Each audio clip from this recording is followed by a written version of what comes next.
शेर अली जॾहिं सिजाल खान ऐं नवाब खान में ठाह थी सघे थो पोइ तव्हां हुन सां ठाह छो नथा कयो? सूबेदार इकबाल साहब, हिकिड़ी ॻाल्हि मुंहिंजी गौर सां ॿुध। इन नवाब खान ऐं सिजावल खान सां ठाह करण जो मक़सद मां पंहिंजो पाण पंहिंजी मुसीबत खे दावत ॾींदुसि। ॿियो त जेतिरो मां हुननि खां परे आहियां बिल्कुलु सुकून में आहियां।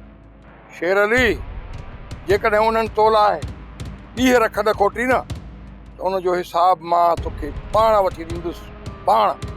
सूबेदार साहब, जेकॾहिं मां कमज़ोर हुजां ऐं विढ़ण जी सख न रखां त पोइ तव्हां खां मदद ज़रूर वठां। उनजो मक़सदु त तव्हां उन सां ठाह करणु नथा चाहियो। मां पाण इन्हनि ॿिन्ही शैताननि खां पासीरो रहणु चाहियां थो। जेकॾहिं तव्हां उन्हनि सां ठाह न कयो त तव्हांजे लाइ वॾा मसइला थींदा ऐं तव्हांखे सब्र करणो पवंदो। कानून खे हथनि में न खणिजो।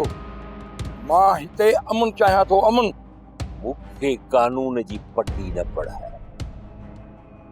कानून जी पटी उन्हनि खे वञी पढ़ाए जेके रोज़ कानून खे पंहिंजो रांदीको सम्झी उन सां खेॾनि था।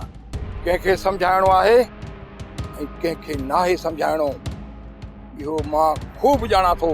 ऐं मां हिते अमन करणु चाहियां थो, अमन।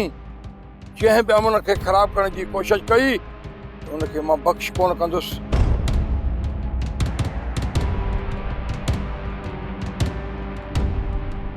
सोप सीरियल तकरार तमाम एपिसोड ॾिसो हाणे HD क्वालिटी में। विजिट कयो असांजो YouTube channel Sindh TV HD drama.